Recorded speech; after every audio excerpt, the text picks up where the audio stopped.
น้องสาวคนดีทำไมเจ้าช่างใจดำพี่จากเจ้าไปได้ไม่นานเท่าไรเจ้ากลับกลายเป็นคนใจร้ายทิ้งพี่ไว้ให้เหลือตัวคนเดียวพี่ไม่เคยคิดเลยว่าเจ้าจะใจดำตอนที่พี่จากไปเจ้ากลับไปมีคนใหม่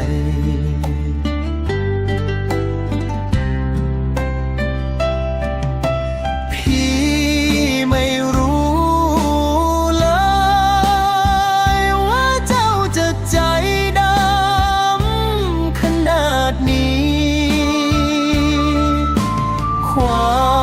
ามรักระหว่างเราสองคนควรจะปล่อยมันทิ้งไปเสียตั้งนานแล้วตอนนี้น้ำตาคงไม่ต้องไหลน้องหน้าแบบนี้เพราะว่าพี่นั้นอยู่ไกลห่างเจ้าจึงกลายเป็นคนใจดำและใจร้ายทิ้งให้พี่ต้องอยู่กับความทุกข์ท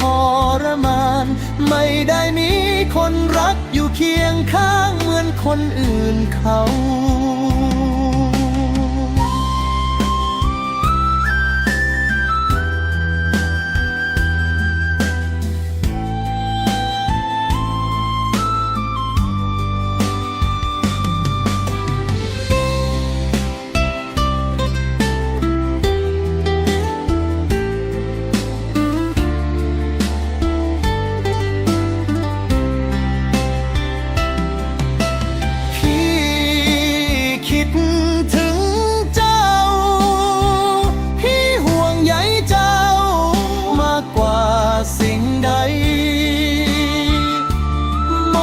ทุกสิ่ง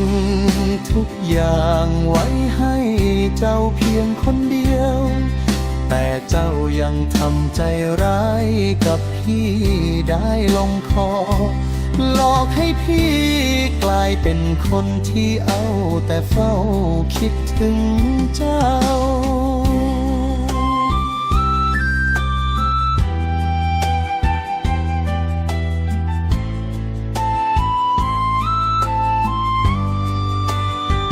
เสียใจเหลือเกินที่พี่อยู่ไกลเจ้าจึงทำใจร้ายและเลือดเย็นหลอกให้พี่ต้องอยู่กับความทุกข์ทรมานไม่ได้มีคนรักอยู่เคียงข้างเหมือนคนอื่นเขา